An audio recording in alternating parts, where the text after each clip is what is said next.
32장 1절에서 8절까지 저랑 한 절씩 우리 교독하겠습니다. 이 모든 충성된 일을 한 후에 아수르 왕 사네립이 유다에 들어와서 견고한 성읍들을 향하여 진을 치고 쳐서 점령하고자 한지라. 그의 방백들과 용사들과 더불어 의논하고 성 밖의 모든 물 근원을 막고자 하매 그들이 돕더라.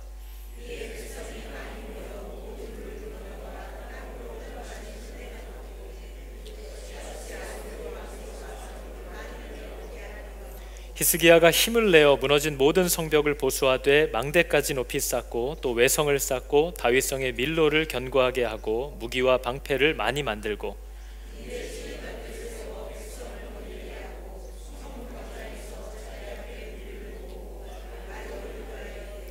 너희는 마음을 강하게 하며 담대히 하고 아수르 왕과 그를 따르는 온 무리로 말미암아 두려워하지 말며 놀라지 말라.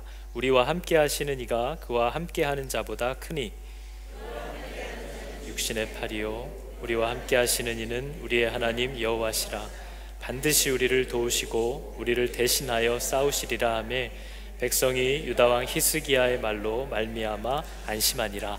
아멘. 자, 여러분, 오늘 말씀 제목이 모든 것을 제자리로 이렇게 되어 있습니다.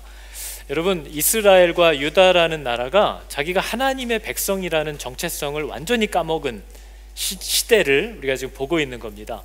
하나님이 이스라엘을 부른 이유가 있잖아요. 너는 내 아들, 그죠? 하나님의 나라, 하나님의 백성.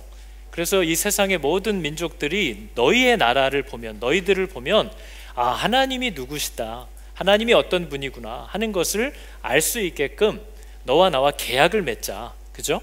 이 백성이 본성이 악한데 하나님을 모르는데 어떻게 하나님을 세상에 드러내겠어요? 방법은 하나밖에 없죠.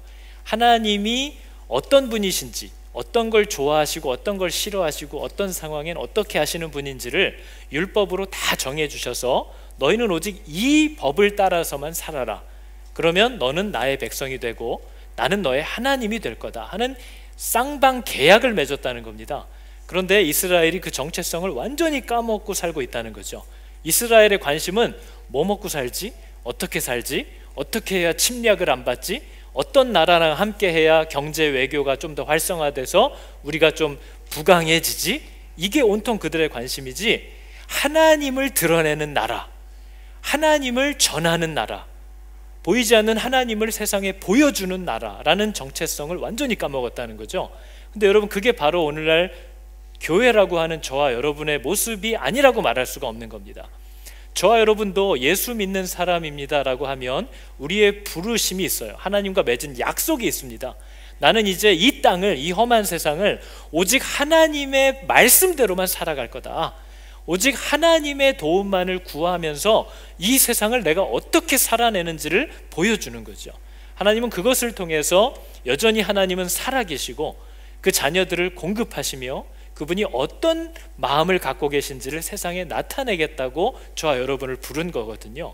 근데 여러분, 오늘날 성도라고 하는 우리의 삶을 보면 똑같이 어떻게 먹고 살지, 뭐 입고 살지, 어떻게 해야 무시당하지 않지, 어디 가야 편하게 살지, 이게 저와 여러분의 삶의 온통 목적이라는 겁니다.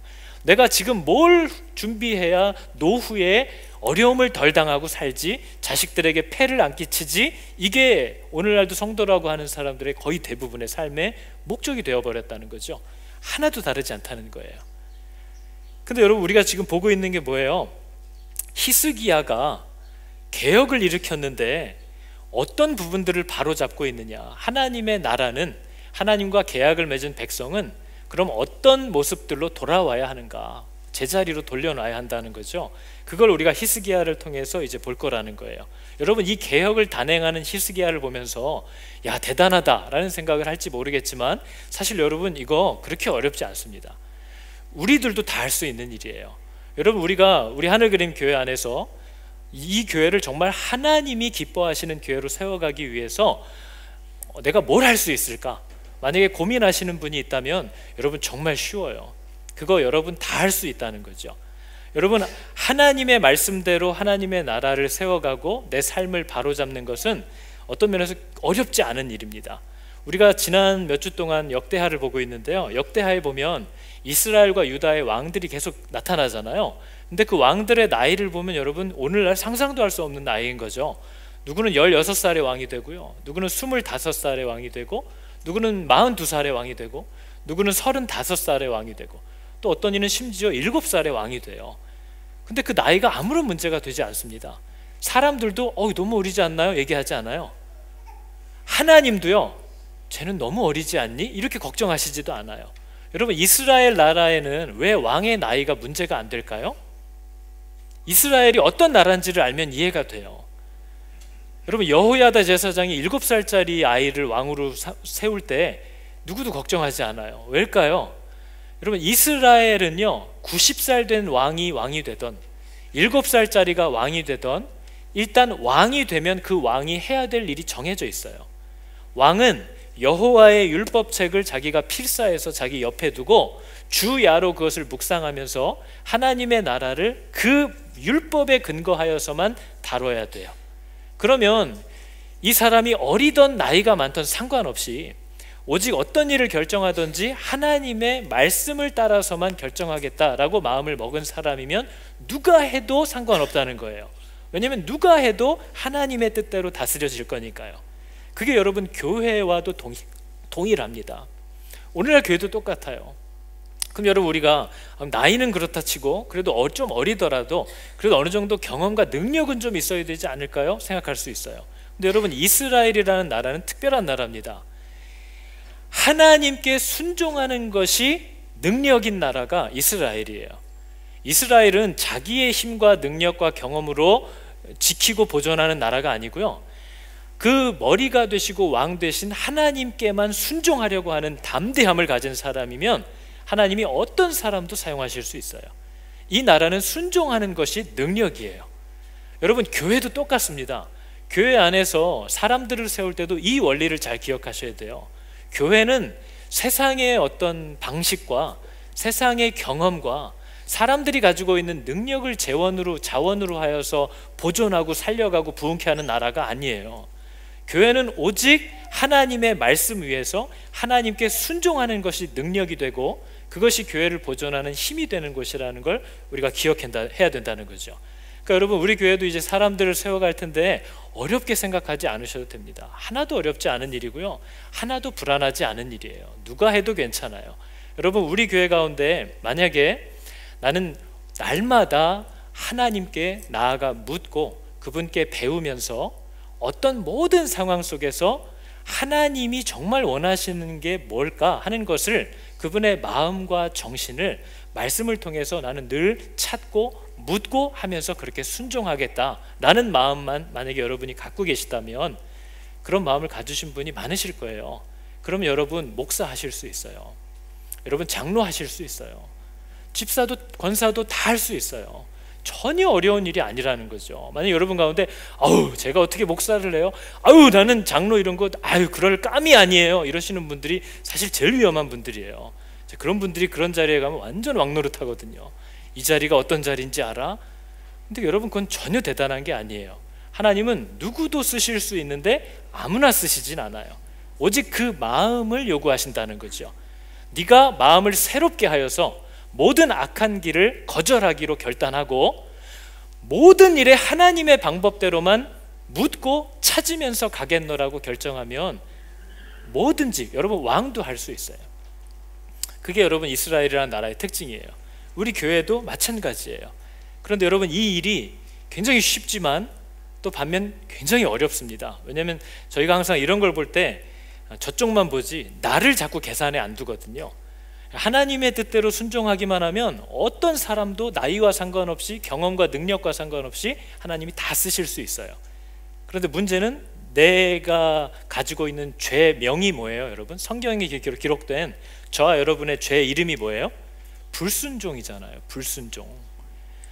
하나님께 순종하겠다고만 하면 너무 쉬워요. 누구나 다 할 수 있는 일이에요. 근데 잘 생각해 보니까 내 죄명은 언제나 불순종이에요. 나는 내 마음, 내 생각과 다르면 절대 순종하지 않으려는 죄성이 내 안에 있는 사람이라 절대로 이 길을 믿음이 없이는, 하나님의 극적인 만져주심, 하나님을 정말 나의 주인으로 만나는 이 믿음이 없는 사람은 절대로 갈 수 없는 길이라는 거죠.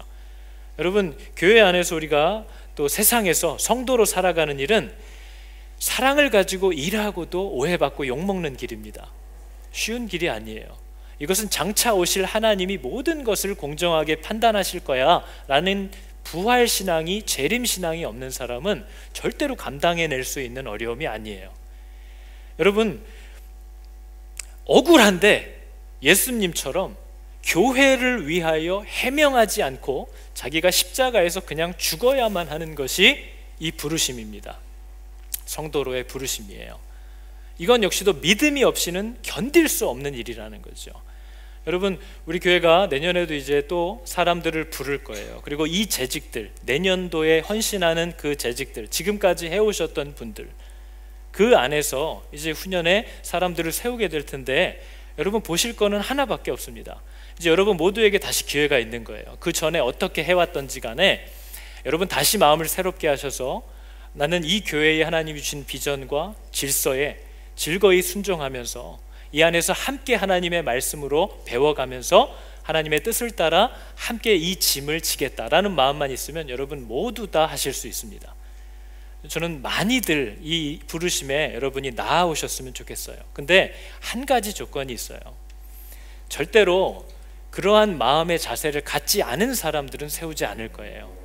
믿음이 없는, 하나님을 자신의 구주로 영접하지 못한, 그리고 하나님만을 따라 살겠노라는 결단이 없는 사람들, 우선순위를 말씀과 기도와 예배, 우리가 하나님의 백성으로 하나님을 드러내는 자들로 부르심을 받았다는 그 분명한 소명이 없는 사람들을 사람이 부족하다 해서 세우는 일은 없을 거라는 거죠.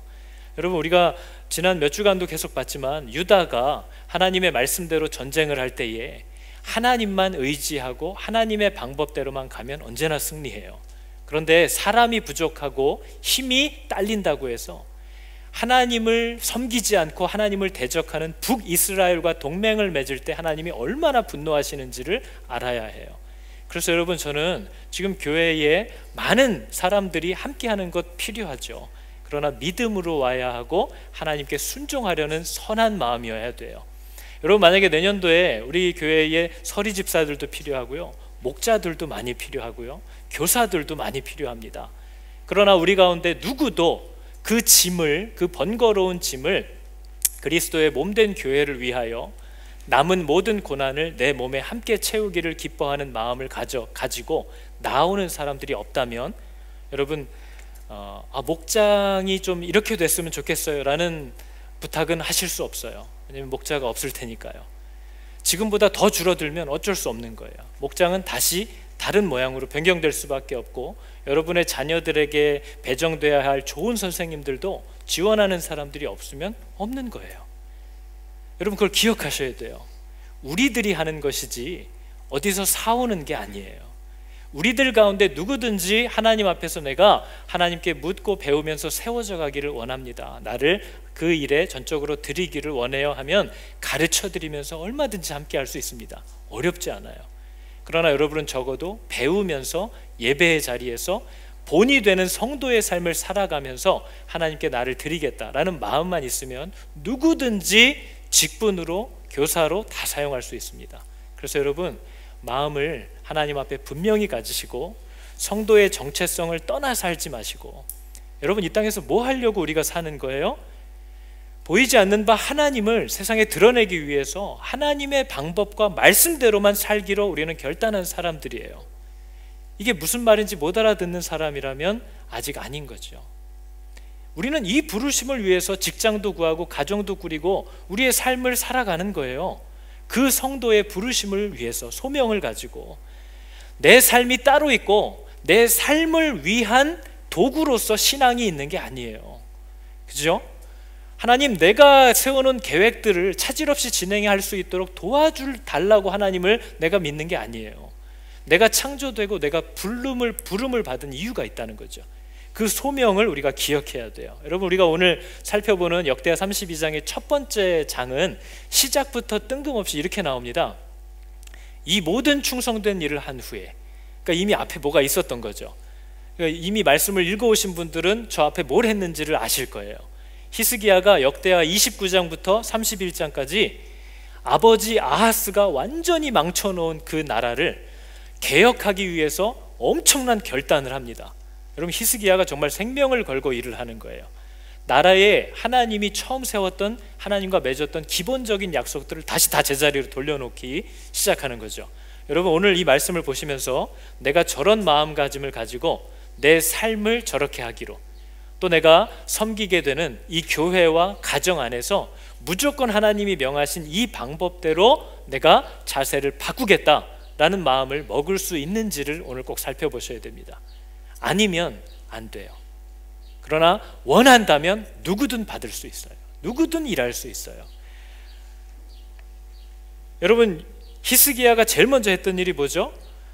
히스기야의 마음의 결단은 이거예요. 백성들에게 히스기야 개혁의 내용은 우리가 먼저 하나님과 맺었던 약속부터 지키자 하는 거예요. 하나님께 뭘 해달라기 전에 하나님과 우리가 맺은 약속이 있잖아. 그것부터 지키고 하나님께 구하자. 이 우선순위가 너무 맞은 거죠. 하나님은 늘 신실했는데 자기들은 한 번도 지킨 적이 없어요. 드린다고 해놓고 드리지도 않았고 바쳐야 할 것을 바치지도 않았어요. 그런데 늘 하나님이 왜 돕지 않냐고, 하나님은 어디 가셨냐고, 이거를 늘 하나님께는 원망했다는 거죠. 근데 히스기야가 그것을 보고 우리가 하나님과 맺은 약속부터 지키고 그분의 이름으로 일컫는 성전에 가서 필요를 구하자. 쌍방 약속이니까 우리의 의무를 하자 하는 게 히스기야 개혁의 내용이에요. 그래서 여러분, 성도란 하나님과 맺은 약속은 하나도 지키지 않으면서 하나님께 이렇게 해달라고 저렇게 해달라고만 구하던 그 어린아이 같은 삶을 정리하기로 한 사람을 성도라고 하는 거죠. 이제 하나님이 내게 요구한 나와 맺은 약속을 나도 지키기로 하는 것, 그것이 우리 성도들의 마땅한 태도예요. 그래서 여러분, 히스기야가 제일 먼저 했던 일이 이겁니다. 성전의 문을 열었다는 거예요. 여호와의 전 문들을 열고 수리하기 시작했대요. 여호와의 전 문이 닫혀 있었나요? 닫혀 있었죠. 그 아버지 아하스가 다 닫아버렸거든요. 그 아버지 아하스라는 사람이요, 여러분, 성전 안에 있는 기구를 다 갖고 나와서 부셔버리고 성전 문을 아예 닫아버렸어요. 그리고 성전 곳곳에 세상의 이방의 우상들을 막 다 세워놨어요. 그죠? 그리고 백성들로 하여금 산당을 지어서 자유롭게 예배하게 내버려뒀어요. 그게 아버지 여러분 아하스가 한 일이에요. 여러분, 산당을 지어서 예배를 한다는 건 오늘날도 여전히 교회 안에 사라지지 않는 죄입니다. 하나님은 여호와의 이름으로 일컫는 성전을 지으라고 할 때 어떤 모양과 방식으로 지으라고 얘기하시고, 이스라엘 사람들은 1년에 몇 번씩 반드시 여기에 나와서 하나님이 명하신 방법과 절차를 따라서 예배해야 할지라 정했어요. 근데 그게 귀찮잖아요. 아니 뭐 농사짓고 하는 사람들이 어디다 그걸 맡겨놓고 한 달씩 예루살렘에 왔다 가요. 그러니까 자기들이 지은 산당은 영어로 하이 플레이스라고 되어 있습니다. 그러니까 오늘날 우리가 한국에 가도 누가 봐도 와, 여기는 진짜 뭔가 신이 임할 것 같은 그런 홀리한 장소, 그런 곳에다가 자기들이 산당을 짓고 거기서 여호와께 예배한다 이거죠. 근데 하나님은 내가 명한 자리, 내가 명한 방법으로 내가 원하는 대로 하는 것이 예배지, 네가 하고 싶은 대로 드리는 게 예배가 아니다 하는 걸 계속 얘기하고 있어요. 그러니까 여러분, 오늘날 우리들의 산당은 뭐예요? 난 교회 가서 사람 만나는 거 귀찮고 뭐 이런저런 것도 목장도 까다롭고 나는 그냥 귀찮아, 그냥 나 혼자 집에서 조용히 예배할래. 그게 여러분의 산당인 거예요. 근데 여러분, 히스기야가 제일 먼저 했던 일이 바로 하나님의 방법대로 예배하지 않는 모든 것을 금했다는 겁니다. 하나님이 하라고 한 방법대로 예배를 드리게 했다는 거죠. 그게 여러분 히스기야의 개혁의 굉장히 강한 개혁 중에 하나입니다. 왜냐하면 모든 왕들이 개혁을 했는데 항상 산당은 제거하지 못했더라, 이런 식이에요. 교회가 아무리 열심을 내려고 해도 성도들이 난 그거 싫어, 난 저거 싫어, 난 이게 싫어, 난 저게 불편해, 나는 내가 편한 대로 예배할 거야 라는 걸 바꾸지 못한다는 거예요. 그 누구도 그걸 바꾸려고 하지 않았다는 거죠. 모든 걸 바꾼 개혁을 성공한 왕도 산당은 꼭 제거하지 못했어요. 근데 히스기야가 그것을 제거하게 했다는 거죠. 그래서 여러분, 우리가 성전인데 성전의 문을 열지 않고 살아가는 사람들이 우리 가운데도 너무 많습니다. 여러분, 우리가 이때는 성전이 장소지만 오늘날 이렇게 하나님이 머무시고 사시는 성전, 집이 누구예요? 저와 여러분이잖아요. 그러면 이 성전은 하나님이 우리 안에 들어오셔서 저와 여러분은 하나님의 인도함을 받아서 그분을 의지하고 그분의 방법대로 그분이 기뻐하시는 것을 선택하고 그분이 싫어하시는 것을 거절하면서 살아가는 이 성전으로서의 삶이 회복이 돼야 돼요. 근데 예수를 믿는데 성전을 열지 않아요. 그래서 여러분, 마틴 루터가 종교개혁을 한 사람이죠. 이런 얘기를 했습니다. 기도하지 않는 자들은 그리스도인이 아니며 하나님 나라에 속하지 않았음을 알아야 한다. 아침에 일어나면 기도 안 했다 이런 뜻이 아니고요. 여러분, 기도한다라는 말은 사실 우리 신앙의 전부를 일컫는 말이에요. 예수님이 뭐라고 하셨죠? 이 집은 만민이 기도하는 집이라 일컬음을 받을 거다. 기도한다라는 건요, 여러분, 하나님이 살아계시다라는 것을 믿는 믿음이 없으면 기도하지 못합니다. 어디 허공에다 얘기를 해요. 하나님이 살아계시다는 걸 믿는 사람만이 기도하기 시작해요. 그리고 그분이 나의 주인이기 때문에 내가 그분에게 늘 묻고 허락을 받아야 한다는 것을 믿는 사람만이 기도하게 돼 있어요. 그리고 오직 하나님만이 나를 도우실 수 있다라고 정말 믿는 사람만이 그분에게 기도하게 돼 있어요. 그러니까 기도한다라는 건 우리 신앙의 전부를 얘기하는 거죠. 근데 여러분, 우리가 살면서 하나님을 찾던가요? 하나님의 뜻대로만 살아야 한다라는 부담을 가지고 늘 두렵게 묻나요? 또 하나님의 뜻을 들었을 때 힘들고 괴로워도 나 그렇게 따라가야만 해 라는 마음을 갖는 사람들인가요? 그러지 않는 자들은 그리스도인이 아니고 하나님 나라에 속하지도 않았음을 알아야 한다라고 루터가 얘기하더라는 거죠. 여러분, 히스기야는요, 성전문을 먼저 열었습니다. 자신을 하나님이 뜻대로 사용할 수 있도록 개방했어요. 그리고 두 번째로 한 일이 뭐죠? 제사장들과 레위인들을 불렀어요. 제사장들과 레위 사람들을 동쪽 광장에 모으고 이제 너희는 너희를 준비해라, 성결케 해라. 여러분, 성전의 역할이 있습니다. 구약시대의 성전의 역할은 뭐냐면요, 하나님이 어떤 분이신지를 보여주는 곳이 성전이에요. 그리고 성전은 하나님과 죄인인 인간이 어떻게 함께 할 수 있는지를 보여주는 곳이 성전이에요. 성전은 인간이 어떻게 죄사함을 받을 수 있는지를 보여주는 곳이 성전이에요. 이 동일한 역할을 신약 시대에 하는 건 뭘까요? 하나님이 누구고 사람이 죄를 어떻게 용서를 받고 그 죄인이 하나님과 다시 어떻게 관계를 회복할 수 있는가를 보여주는 성전의 역할을 지금 하고 있는 것은 말씀이신 예수 그리스도예요. 우리는 말씀을 통해서 하나님이 누군지를 알아요. 우리는 말씀을 통해서 사람이 죄를 어떻게 용서함 받는지를 알아요. 우리는 말씀을 통해서 내가 하나님과 어떻게 관계를 맺어야 하는지를 알아요. 그렇기 때문에 여러분, 오늘날 말씀은 구약시대 성전과 같아요. 근데 이 말씀을 맡은 자들이 없어진다는 거죠. 그래서 여러분, 제사장들이 성전 안에서 그들이 해야 되는 제의식이 있어요. 그것은 저들만 할 수 있어요. 근데 그 사람들이 없으니까 성전은 건물만 있지 하나님이 어떤 분인지 죄사함을 어떻게 받는지 가르쳐 줄 사람이 없어진 거죠. 그래서 여러분, 히스기야가 개혁에서 제일 먼저 했던 것은 백성이 하나님을 알게 되는 것이에요. 백성이 자신의 죄를 어떻게 해결해야 되는지를 배워야 되고, 백성이 자기가 하나님과 어떻게 관계를 맺을 수 있는지를 제대로 알아야 돼요. 그걸 맡은 자들이 제사장과 레위 사람들인데, 아하스가 문을 닫아버리면서 아무도 돌보지 않으니까 자기들이 먹을 걸 찾아서 뿔뿔이 다 흩어져 버렸어요. 그래서 여러분, 다시 히스기야가 한 일은 제사장들과 레위인들을 불러오라는 겁니다. 근데 불러왔는데 제사를 시작하려고 했더니 여러분, 이런 어려움이 있었잖아요. 그런데 제사장들이 부족해요. 사람들이 막 제물을 갖고 오는데 제사장들이 부족해서 그 모든 번제 짐승들의 가죽을 능히 벗기지 못하는 거로 그의 형제 레위 사람들이 그 일을 대타로 하는 거죠. 마치기까지 돕고 다른 제사장들이 자기를 준비할 때까지 기다렸다는 거예요. 예배가 회복돼야 되는데 하나님을 알게 할, 오늘날로 치면 말씀으로 하나님을 가르칠 사람들이 없어서 그들이 준비되기까지 기다려야만 했다라는 거죠. 그래서 여러분, 히스기야가 이것을 명령하는 겁니다. 예루살렘에 사는 백성들을 명령하여 제사장들과 레위 사람들의 몫에 음식을 주어 그들에게 여호와의 율법을 힘쓰게 하라. 저들이 하나님이 명하신 대로 하나님이 누구신지를 나타내고 가르치는 일을 자신의 직업으로, 업으로 삼을 수 있도록 너희들이 하나님의 명대로 그들의 몫의 음식을 주라 하는 거예요. 그동안 끊어져 있던 것들, 그들이 그 일을 하게 해라. 그랬더니 백성들이 어떻게 했대요?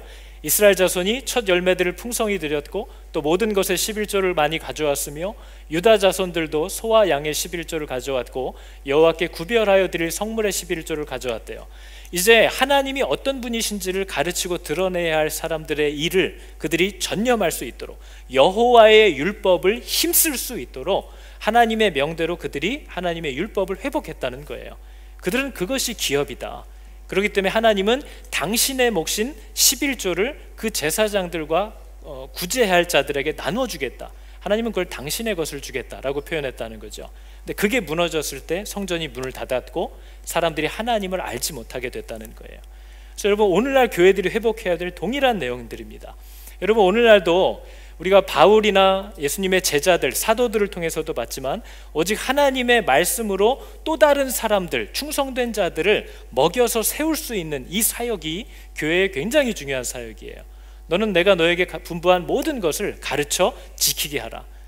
누군가를 또 하나님의 말씀으로 세울 수 있는 그 일을 감당하는 것이 목사만이 아니라 오늘날 모든 믿는 성도들의 부르심이고 사역이라는 거죠. 근데 여러분, 오늘날 교회 문제는 뭐예요? 지금 사역자들도 없어지는 게 문제지만 성도들 중에도 다른 사람을 말씀으로 먹이려는 준비를 한 사람이 없다는 거예요. 그냥 주일날 와서 말씀만 듣고 돌아가는 거지, 나도 누군가를 말씀으로 먹이고 세워야 하는 훈련을 해야 된다라는 걸, 준비를 해야 된다라는 것을 전혀 인식하지 않고 있다는 거죠. 그러니까 여러분, 교회는 그냥 목사 한두 명에 의해서 그냥 돌아다니는 거예요. 근데 여러분, 여러분이 여러분의 자녀를 가르쳐야 되고 여러분이 여러분의 친구와 가족들을 가르칠 수 있어야 돼요, 말씀으로. 그럼 여러분이 준비가 되어야죠. 이 교회 공동체를 통하여 주시는 훈련과 말씀 앞에 나아와야죠. 주일 예배와 공 예배만을 통해서 말씀을 여러분이 집중해서 들어도 충분히 여러분들이 작은 메시지들을 사람들에게 가르쳐 갈 수 있어요. 근데 그걸 준비하는 사람들이 없대요. 근데 교회가 이것을 후원하기 시작한다는 거죠. 여러분, 오늘날 교회에서도 똑같이 회복돼야 될 얘기입니다. 여러분, 우리 가운데 자신의 삶을, 또 자신의 가정을 여호와의 율법을 힘쓰고 가르치는 이 일에 하나님께 온전히 내어드리는 사역자들을 귀히 여겨서 그들을 돌아보는 일은 교회의 의무입니다. 사역자들이 자신의 사리 사욕을 채우고 사치하고 부정부패를 일삼는 것은 하나님께 엄한 심판을 받을 내용이고, 거꾸로 교회가 자신의 삶을 하나님께 내어드리는 말씀의 사역자들을 돌아보지 않고 방치하는 것은 교회가 심판을 받을 일이라는 거죠. 그래서 히스기야가 회복됐던 내용들이에요. 여러분, 우리 교회 안에서도 청년들 가운데도 장년들 가운데도 자신을 하나님의 말씀을 맡은 자로 먹고 사는 문제도 삶의 방향도 모두 오직 하나님의 말씀을 맡아서 가르치고 연구하고 전하는 사람으로 자신의 삶을 내어드리는 자들이 나타나야 되잖아요. 우리 교회 가운데도 나타나야죠. 청년들 가운데도 나와야 되고 장년들 가운데도 그렇게 자신의 삶을 드리는 소명자들이 나타나야죠. 근데 그들이 나타나서 그 일을 힘쓰게 하려면 교회는 그 일에 자신의 삶을 드리는 자들을 귀히 여겨야 됩니다. 그리고 그들을 지원하라는 하나님의 명령에 순종해야 하는 거죠. 이것을 히스기야가 바로 잡았대요. 그리고 세 번째로 한 일이 뭡니까? 이제 성소 안에 모든 더러운 것들을 제거하기 시작했다는 거예요. 여호와의 전을 성결하게 하여 그 더러운 것을 성소에서 없애라. 우리가 그동안 어떻게 했대요? 여호와의 성소를 등졌고 낭실문을 닫았고 등불을 껐고 성소에서 분향하지도 않았고 이스라엘 하나님께 번제를 드리지 아니함으로 진노하시고 내버리사 두려움, 놀람, 비웃음거리가 지금 되게 하신 것을 너희가 눈으로 똑똑히 보는 바라. 그죠? 이 일들이 왜 일어났느냐? 하나님과 맺은 약속을 드리겠다고 한 것을, 그렇게 살겠다고 한 것을 하나도 지키지 않고 하나님이 누구신지를 가르치라고 그의 삶을 후원하라고 했던 사람들도 문을 닫고 다 쫓아버렸다는 거죠. 여러분, 그게 오늘 우리 가운데 있었던 일이래요. 여러분, 우리를 도와줄, 우리가 살 수 있도록 도와줘야 할 다른 도움과 신은 필요 없습니다. 여러분, 우리가 하나님과의 바른 관계를 맺을 때 성도는 안전하고 성도들은 완전할 수 있다는 거죠. 다른 것이 더 필요 없어요. 그래서 여러분, 우리는 교회 안에서 또 우리 가정 안에서 이게 하나님이 명하신 것이 아니다 라는 것들을 제거해야 됩니다. 그리고 그게 꼭 죄는 아닐지라도 이게 자꾸 옆에서 가장 본질적이고 중요한 것들에게서 시선을 빼앗아가는 어떤 씬 스틸러가 꼭 하나 있어요. 그럼 이게 죄는 아닌데 본질에 집중하지 못하게 하는 어떤 일이나 행사나 전통이 자꾸 있다면 이것도 역시 죄가 되는 거예요. 그것도 정리를 해야 한다는 거죠. 여러분, 교회 안에서 뭘 정리해야 될까요? 교회 안에 들어와 있는 이런 더러운 우상들이 뭐가 있을까요? 많이 했던 얘기지만 직분에 대한 오해도 그렇고요, 그죠? 직분이 무슨 교회 안에 믿음 좋고 훌륭한 사람들 줄 세우는 시간인 줄 알아요. 그리고 직분이 다스리고 명하는 자리인 줄 알아요. 명예인 줄 알아요. 이게 여러분 심각한 우상입니다. 직분은 종이에요. 직분은 가장 바닥에서 섬기는 자여야 돼요. 직분은 가장 하나님을 두려워해야 되고, 히스기야가 네 번째 개혁에서 했던 것처럼 모든 룰러들, 모든 다스리는 자들은 가장 먼저 하나님 앞에 예배자들이 되어야 해요. 근데 그것들을 하지 못하는 거죠. 또 여러분, 지금 마침 12월이니까 성탄절이 다가왔죠. 여러분, 이번에도 성탄절은 저희가 주일날을 성탄으로, 성탄 기념 예배로 드리고, 성탄절 당일날은 따로 예배 드리지 않고 그 정신에 맞는 일들을 지금 해보려고 하거든요. 근데 여러분, 절기들을 지금도 여전히 율법처럼 지키려고 하는 분들이 있습니다. 그리고 뭐 그 정도는 아닐지라도 왠지 절기를 안 지키면 뭔가 죄 짓는 것 같은 마음을 갖게 되는 분들도 있어요. 근데 여러분, 모든 절기의 의미는 하나님이 우리를 위해서 하신 일을 기억하라는 거거든요.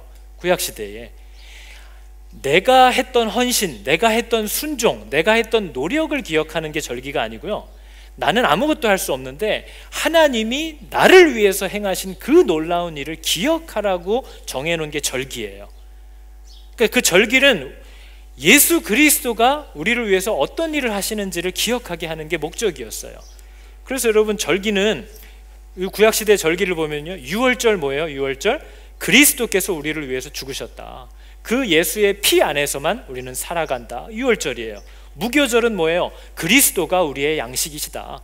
우리의 양식은 이 땅이 주는 게 아니라 하늘로부터 오는 양식이다. 그죠? 초실절은 뭐예요? 오늘날 부활절 같은 거죠. 그리스도께서 모든 죽은 자의 부활의 첫 열매가 되신다. 초실절이에요. 칠칠절이라고도 하는 오순절은 뭐예요? 예수 그리스도의 영이 우리에게 오셨다. 하나님이 우리와 함께 하신다. 나팔절은 뭐예요? 예수 그리스도가 심판하러 다시 오신다. 그죠? 절기들이 지금 다 누구 얘기하고 있어요? 다 예수님을 얘기하는 거예요. 그래서 여러분, 이건 제 얘기나 제 생각이 아니라 모든 타락했던 교회가 종교개혁 때 하나님의 말씀으로 바로 설 때에 모든 개혁자들이 동일하게 했던 얘기입니다. 그리고 사도들도 했던 얘기예요. 왜 이런 절기들에 얽매여서 엉뚱한 것을 섬기면서 살아가는가? 우리는 오직 예수 그리스도를 경배하거든요. 그래서 여러분, 오늘날 신약 시대를 사는 사람들이 지키는 크리스마스는 언제일까요? 크리스마스는 예수님이 오신 날이잖아요. 하나님이 인간의 몸으로 죄인들을 찾아오신 날, 성탄절. 성탄절은 언제죠? 12월 25일인가요? 여러분, 교회가 오늘날 얘기하는, 성도들이 얘기하는 주일은 구약시대의 모든 절기들이 얘기하고 있던 예수 그리스도를 섬기는, 경배하는 날이 주일이에요. 그래서 주일은 날마다 매주 성탄절이에요. 우리는 주일날 모일 때마다 죄인들을 위해 오신 예수 그리스도를 예배하는 거예요. 사순절만 우리를 위해 고통받으신 예수님을 생각하는 절이 아니라 우리는 주일에 모일 때마다, 성찬을 행할 때마다 우리의 죄 때문에 고통당하신 예수 그리스도를 기억하는 거예요. 모든 절기의 정신은 오늘날 주일에 다 들어가 있어요. 왜냐하면 모든 절기는 예수님을 얘기하는 건데, 주일은 예수 그리스도만을 이제 그 본체를 경배하는 날이기 때문에 누구도 더 이상 절기를 지키지 않는다는 거죠. 그래서 여러분, 바울이 갈라디아서 4장 9절에 저 때도 그걸 똑같이 고민하는 겁니다. 너희는 어찌하여 다시 약하고 천한 초등학문으로 돌아가서 다시 저희에게, 율법에게 종노릇하려 하느냐? 너희가 지금도 날과 달과 절기와 해를 삼가 지키니 내가 너희를 위하여 그동안 수고한 게 어떻게 된대요? 헛될까 두려워하노라. 야, 구약시대 때 그 모든 절기들이 뭘 얘기하는 거야? 예수님을 얘기했던 거잖아. 그럼 이제 예수님이 오셨으니까 우리는 예수 그리스도만을 경배하면 된다. 왜 지금도 거기로 돌아가서, 저 약한 초등학문으로 돌아가서 절기를 지켜야 되고 뭘 해야 되고, 추수감사절을 지켜야 되고, 그죠? 성탄절을 거룩하게 지켜야 되고, 사순절에는 새벽을 꼭 예배를 드려야 되고, 심지어 사순절에 옛날에는 고기도 먹지 말라고 그랬어요. 율법들이 계속 생겨난다는 거죠. 근데 여러분, 이게 꼭 죄라고 얘기하진 않죠. 절기들은 기억하게 하는 것이거든요. 그래서 오늘날 교회들이 절기를 어떤 때는 지키면서 이 절기는 이런 의미입니다 라고 가르치는 도구로 사용하는 건 너무 귀한 일이에요. 그러나 절기 자체가 반드시 지켜져야 하는 것처럼 뭔가 마음에 율법이 되어 있는 것은 경계해야 된다는 거죠.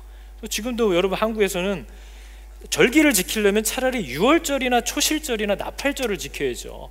왜 미국 형제들이 했던 추수감사절을 지키고 있냐는 거예요. 근데 감사절을 할 때도 지금도 여전히 여기다 과일을 쌓아놓으면서 뭐해요? 무슨 제사 지내듯이 홍동백서, 빨간 과일은 동쪽에 놓고 흰 과일은 서쪽에 놓고, 그죠? 목멀문가, 목사는 멀고 문은 가까워야 좋다, 뭐 이런 것들.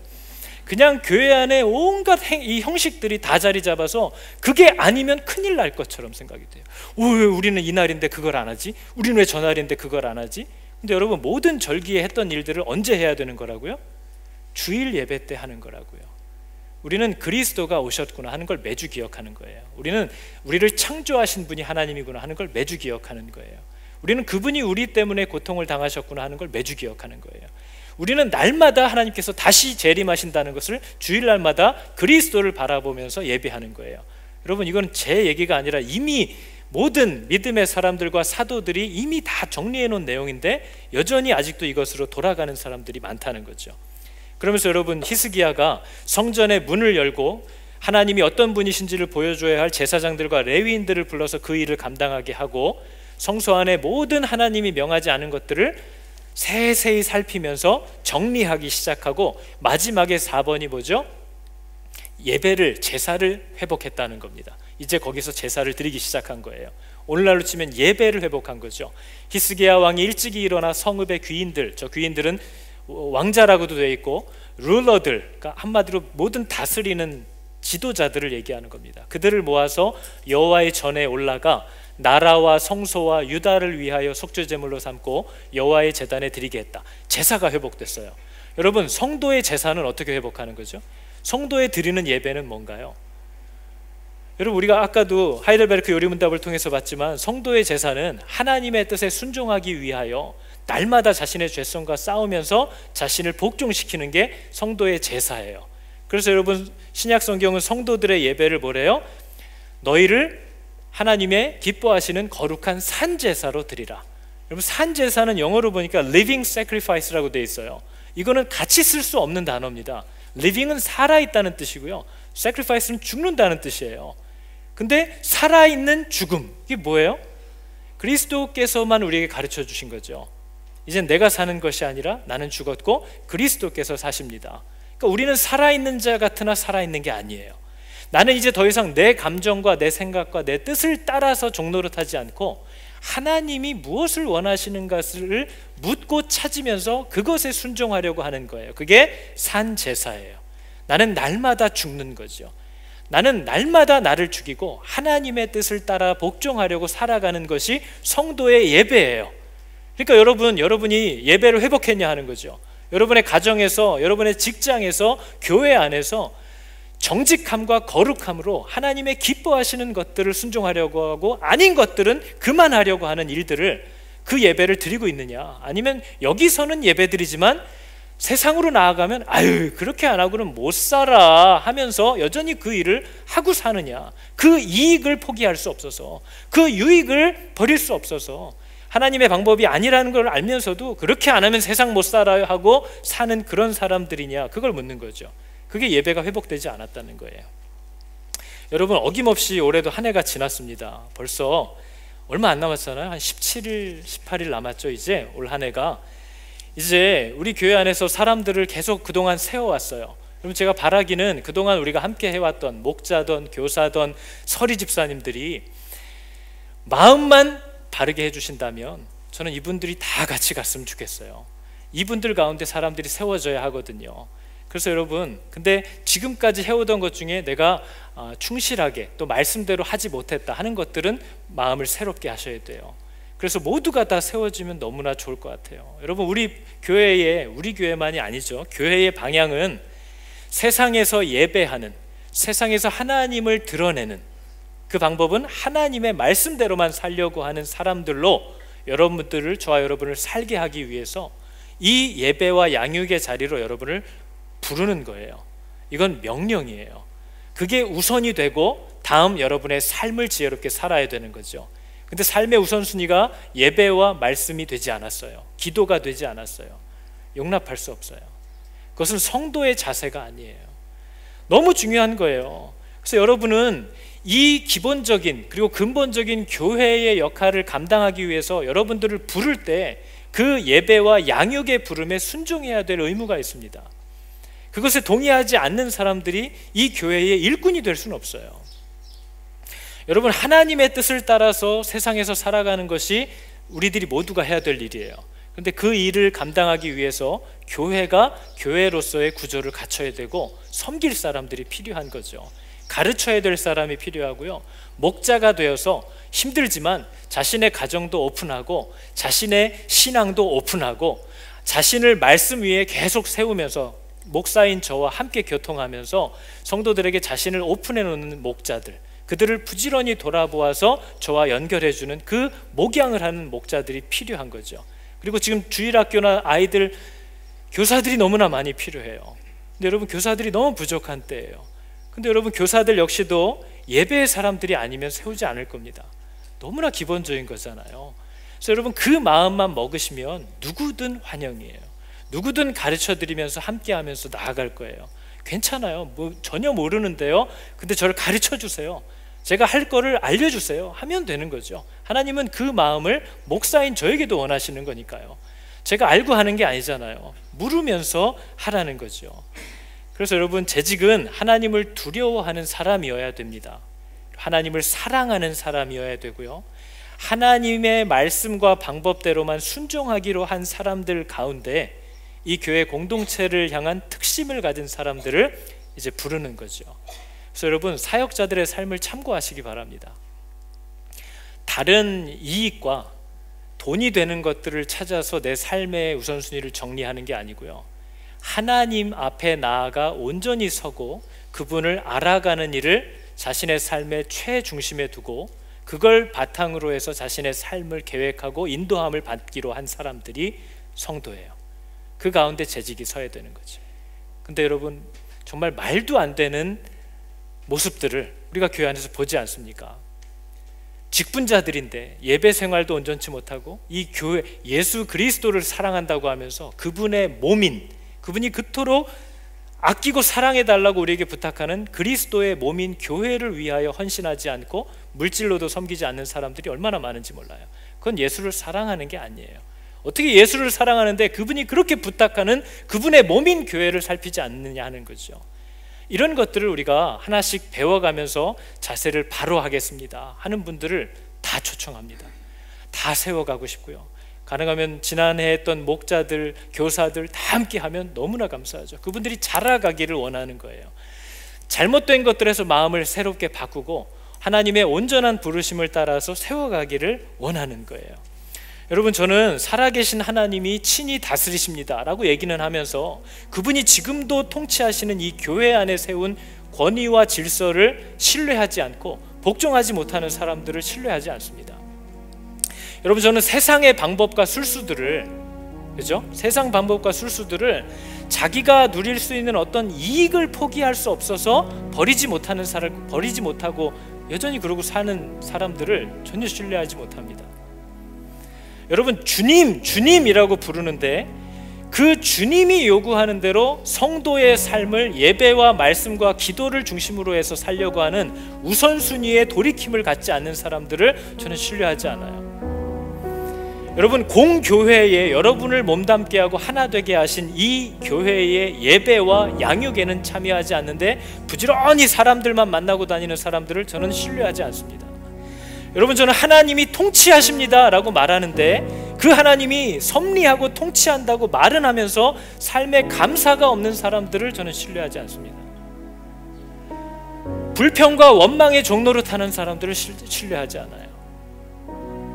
여러분, 하나님이 우리에게 찾는 사람들은 하나님을 정말 신뢰하기 때문에 불안하지만 내 가정에 세운 가장의 권위를 인정할 줄 알고 이 교회에 하나님이 명하신 질서들에 순종할 줄 알고 그들을 위하여 기도할 줄 알고 그들과 하나님을 중매서려고 화평케 하는 사람들이 필요한 거죠. 화평케 하는 사람, 저 사람을 만나면 하나님에 대해서 자꾸 마음이 열려, 하나님에 대한 궁금함이 생겨, 하나님에 대해 굳었던 마음이 녹는 것 같아 하는 일을 하라고 세운 거예요. 저 사람만 만나면 용서해보겠다는 마음이 생겨. 뭔가 내가 잘못된 거에 눈이 이렇게 집중되어 있어서 다른 걸 보지 못했구나 하고 눈이 열리는 것 같은 기분이 느껴져. 이런 사람으로 살으라고 교회에 직분들을 세우는 거예요. 화평케 하는 자예요. 제사장과 같은 역할이에요. 근데 꼭 그 사람만 만나면 불만이 더 쌓여. 화가 나. 몰랐던 뒷담화를 들었더니 없던 증오까지 생겨. 저 사람만 만나고 오면 마음이 불편해 죽겠어. 그동안 아무 생각 없었는데 교회에 올 때마다 꼴보기 싫은 게 저 사람이 가르쳐 주니까 막 보이기 시작해.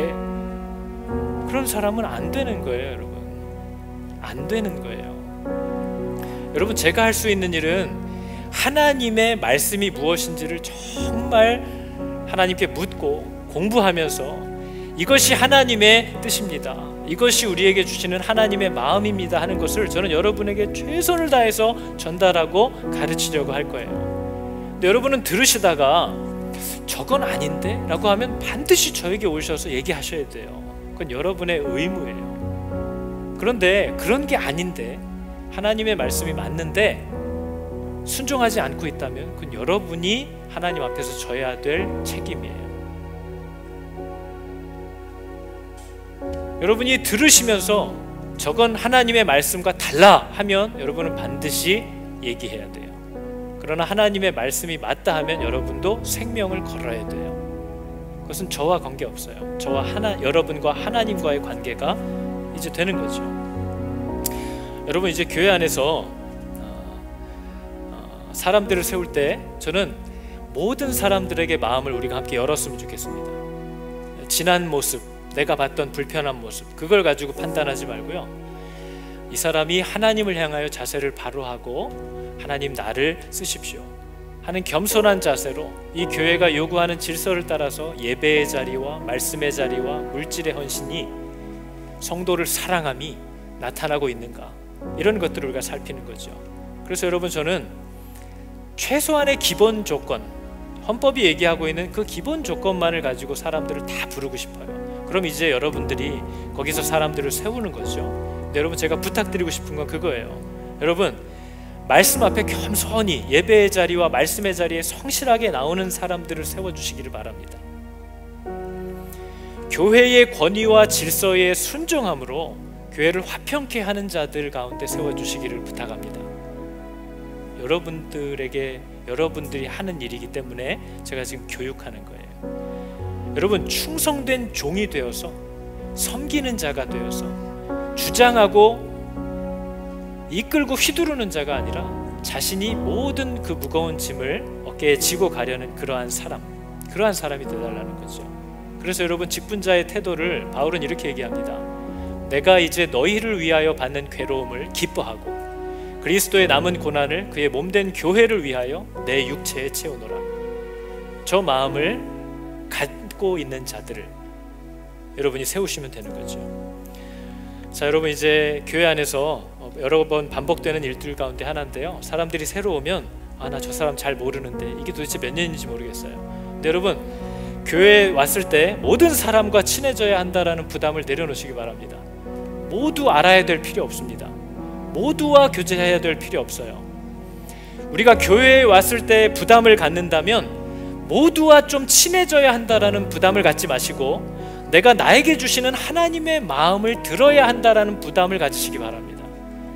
하나님이 나에게 무엇을 말하고 무엇을 요구하고 계시는가를 들으려고 하는 부담을 갖고 하나님의 얼굴을 구할 때 우리가 다윗의 삶을 통해서 봤듯이 하나님은 다윗에게 필요한 최고의 친구인 요나단도 붙여주시고 훌륭한 스승인 사무엘도 만나게 하시고 그가 나중에 왕국을 꾸릴 때에 함께 일할 동역자들도 장수들도 다 만나게 해주세요. 여러분, 저와 여러분이 하나님의 얼굴을 구하고 그분이 내게 말씀하시는 것들을 따라 순종하려고 할 때 하나님은 배우자도 허락하여 주시고 내 갈 길도 열어주시는 분이에요. 그걸 따라다닐 때 얻는 것이 아니에요. 우리가 교회에 와서도 저 사람하고 친해야 되고 저 사람하고 그럴 필요 없어요. 우리가 가져야 될 첫 번째 부담은 오직 하나님이 내게 뭘 말씀하시는가를 들으려고 하는, 그걸 놓치지 말아야 되는데 하는 부담만 가지세요. 그리고 예배의 자리와 말씀의 자리에 나올 때 여러분, 진짜 하나님이 얘기하신 교회의 교제가 시작되는 거죠. 며칠 전에 여러분 출애굽기를 가지고 지금 8주째 양육했던 팀이 2팀이 있습니다. 오전 팀에 장년 8명, 청년 3명이 같이 받았어요. 지난주에 이제 마지막으로 또 식사하고 양육을 끝냈는데요. 그렇게 친해진 청년과 장년은 우리 교회 안에 없을걸요. 왜냐면 말씀을 읽으면서 그 말씀의 질문에 자신을 노출시키면서 배우고 대화를 하니까 서로를 너무 잘 알아가는 거죠. 여러분 혹시 우리 교회에 다음 주 목요일 날 군대에 입대해야 돼서 귀국하는 청년이 있는 줄 아시나요? 모르죠. 근데 그 자리에서는 다 알았는데 뭐 제가 물어봤을까요? 너 군대 가니? 물어봤을까요? 나눔을 하다 보니까, 말씀 앞에 서다 보니까 삶이 나오고 고민이 나오고 소망이 나오고 감사가 나오는 거죠. 그렇게 알아가는 관계가 진짜 관계인 거죠. 야, 너 군대 가는구나. 막 도움의 손길이 오는 거죠. 내 한국에 아는 사람이 지금 있는데 전방으로 보내줄게. 그죠? 너 너무 이쁘다. 그러니까 아마 그 청년들은 지금 교회 오면 집사님들, 그 집사님들 다 친해요. 그게 교제인 거예요, 여러분. 말씀 안에서, 하나님 안에서 그 말씀을 먹고 순종하고 고민하고 기도하면서 만나는 관계가 진짜 성도의 교제인 거죠. 근데 그 자리는 없는데 밥 먹자, 놀러 가자, 여행하자 절대 친해지지 않습니다. 가서 사고만 나고 오지. 가서 서로 욕하고 돌아오지. 교제, 하나님을 바라보는 사람들끼리 연결되게 돼 있어요. 아닌 사람들은 또 아닌 사람들끼리 연결되게 되어 있습니다. 그래서 여러분 교회 안에 와서 다 친해져야지 이런 부담 갖지 마세요. 몰라도 돼요. 담임 목사는 좀 알아야죠. 지금도 제 전화번호 모르는 분도 많고 매주 주보에 이메일이랑 전화번호 적어서 보내주는데도 여전히 제 이름도 몰라서 차마 입에 담을 수 없는 이름으로 저한테 메시지를 보내는 분도 있어요. 저도 오타인 척 똑같이 하고, 그죠? 여러분 다 친해질 필요는 없어요. 그러나 하나님이 내게 뭘 요구하시는가는 들으려고 하고, 그 하나님이 만나게 하시는 사람들에게 주목하고 그들과 뭘 내가 어떻게 그들과의 관계 속에서 순종하기를 원하시는지를 순종하려고 하세요.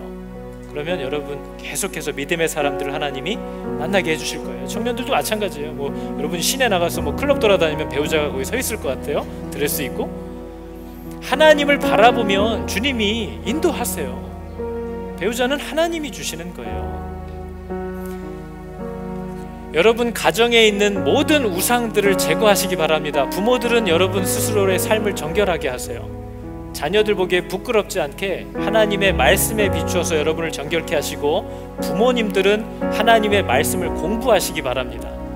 여러분의 가정에 성도가 들어왔잖아요. 근데 담임 목사들이 공부를 안 해요. 가서 물어봐라.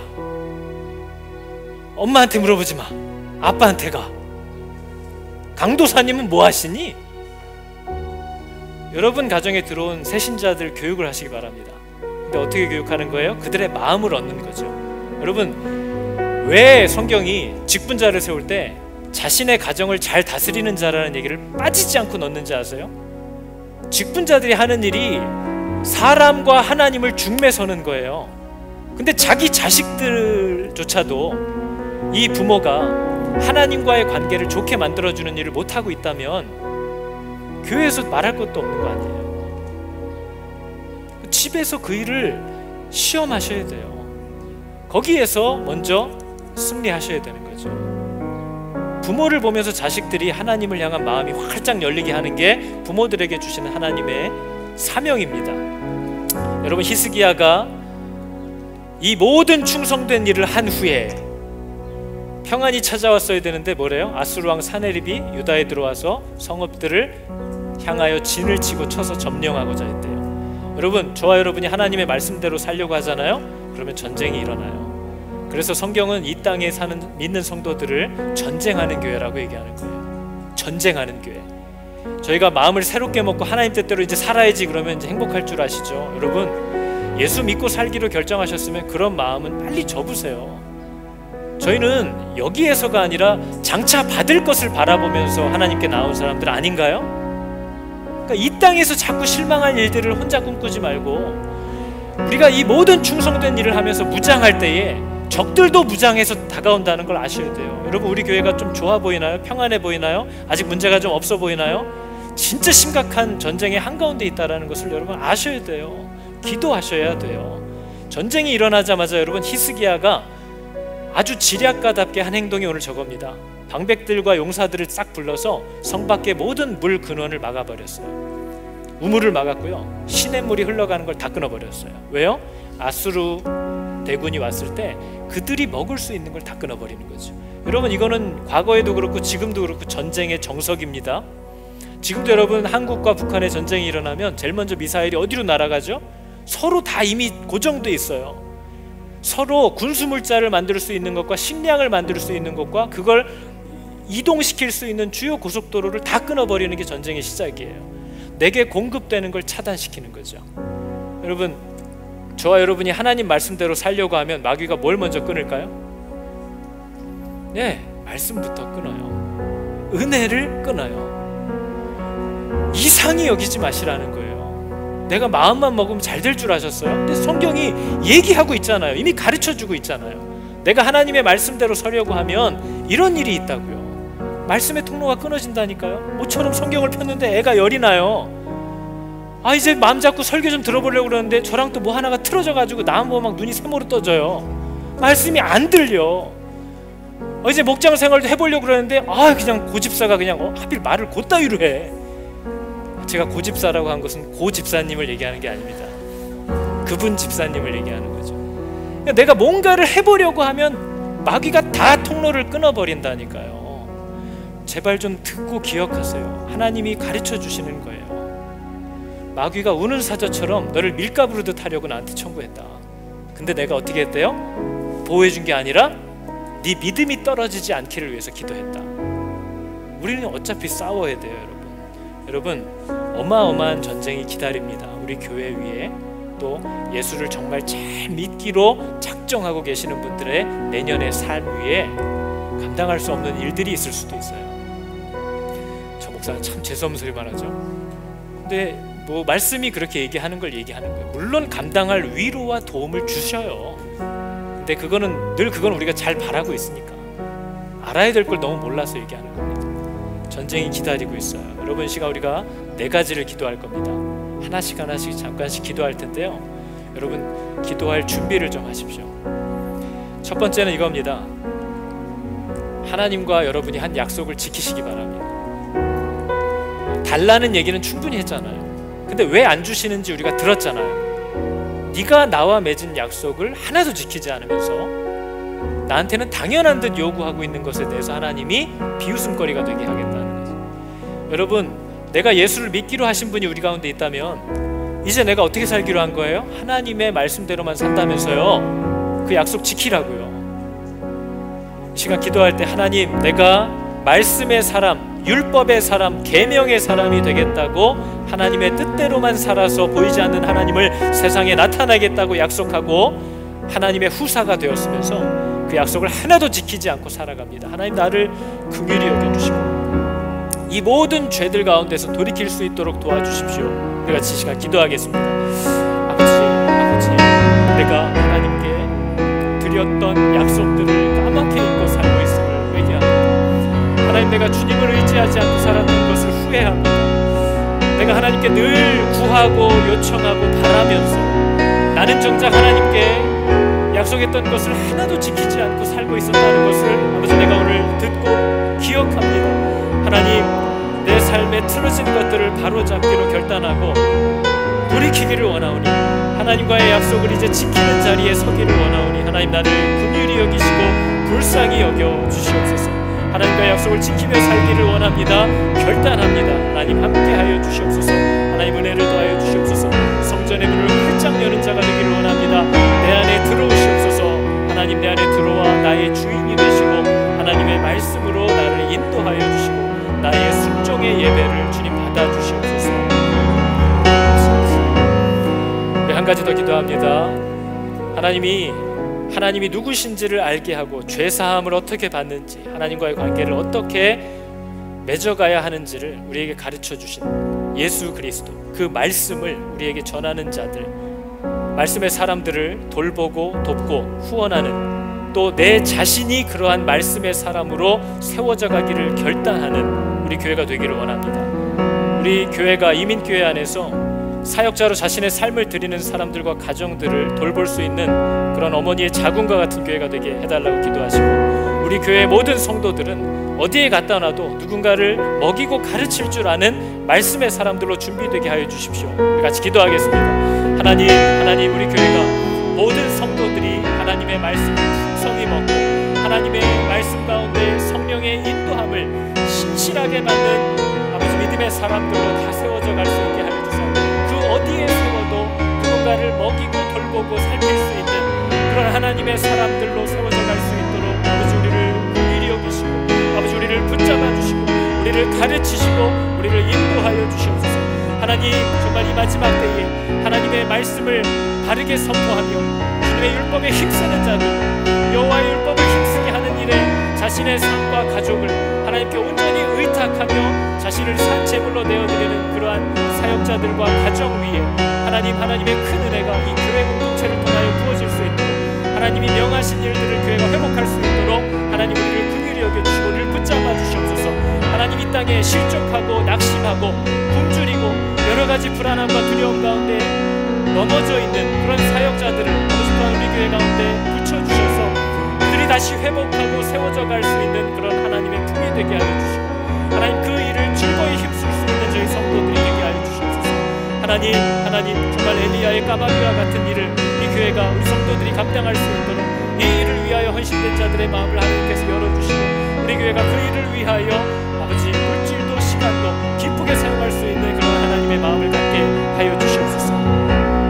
계속해서 기도합니다. 여러분과 또 여러분의 가정과 교회 안에 있는 모든 더러운 우상들을 이 시간 제거하기로 하나님께 약속하시기 바랍니다. 하나님, 내가 이게 주님이 기뻐하시지 않는다는 것을 알면서도 붙잡고 살았습니다. 하나님, 내가 이것들을 다 끄집어내어 불태우기를 결정하오니, 내가 이 모든 것들을 포기하기로 결정하오니 하나님, 나를 도와주십시오. 이 불안함에서 노임을 받게, 내가 이렇게 하면서도 화를 당하지 않을까 염려하는 마음이 하나님을 향한 신뢰로 바뀌게 하여 달라고, 내 안에 하나님의 뜻이 아닌 줄 알면서도 갖고 있던 모든 죄악들을 이 시간 제거하기를 원합니다. 하나님께 약속하시기 바랍니다. 기도하겠습니다. 하나님, 내 삶 가운데 하나님의 기뻐하시지 않는 모든 감정들과 생각과 계획과 내가 시간을 허투루 사용하는 것들이 있다면 하나님 계속해서 내게 가르쳐 주시고, 아버지 하나님이 원치 않는 방법들과 내 마음의 동기가 발견되어질 때 하나님 그것을 내게 가르쳐 주사 나로 그것을 버릴 수 있는 기회를 얻게 하여 주시옵소서. 하나님, 내 마음이 주님이 비추어 보실 때 정말 두려움과 악함이 없는, 거짓됨이 없는 아버지 그런 선하고 정직하고 깨끗한 마음이 될 수 있기를 원합니다.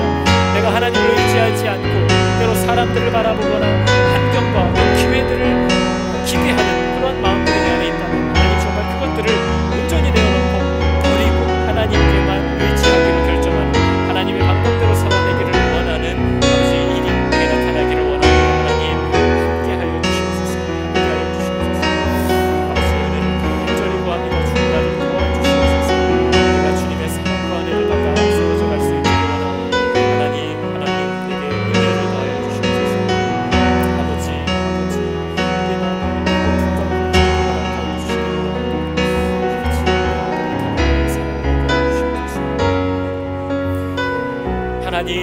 하나님과 맺었던 약속들을 다 지키기로 결단한 히스기야의 모습을 우리가 봅니다. 말씀의 사람들을 불러 모아 성전문을 활짝 열고 하나님이 누구신지, 우리의 죄를 어떻게 용서함 받는지, 우리가 하나님과 어떻게 함께 살 수 있는지를 그들로 하여금 보여주라고, 그 부르심의 소명을 회복하라고 그들을 불러 성결하라 명령하고 백성들을 불러 너희의 의무를 다하라고 명령하는 히스기야의 모습을 봅니다. 너희들의 가정과 성전 안의 모든 더러운 우상들을 말끔히 제거하라고 명령하는 그의 단호함을 봅니다. 교회가 늘 대적들에게 포위되어 있음을 깨닫고 깨어 울고 부르짖는 아버지 그의 모습을 봅니다. 사네립이 아수르가 쳐들어왔을 때에도 다른 것을 의지하지 않고 오직 하나님께 울고 부르짖는 히스기야의 그 모습이 오늘날 교회가 회복해야 할 기도라는 것을 알게 하여 주시옵소서. 하나님, 우리를 주님께 부탁합니다. 하나님, 우리 교회가 가정은 물론이요 개개인 또 우리 교회 공동체의 모든 틀어진 것들을 하나하나 제자리로 가져다 줄 수 있는 그런 은혜를 누리게 하여 주시옵소서. 그럴 때에 아버지, 경고하신 대로 많은 전쟁들이 있을 것인데 이런 어려움과 전쟁이 더 심해지고 격렬해지는 것을 볼수록 사도 요한의 권면과 같이 더 사랑하기를 결단하게 하여 주시옵소서. 내가 너희에게 권하노니 너희는 더욱 사랑하라. 아버지, 사랑이 우리의 무기라는 것을 알게 하시고 말씀이 우리의 권능이라는 것을 경험케 하여 주시옵소서. 여호와는 내게 복을 주시고 너를 지키시기를 원하며 여호와는 그의 얼굴을 비추사 은혜 베푸시기를 원하며 여호와는 그 얼굴을 너에게로 향하여 드사 평강 주시기를 원하노라. 아멘.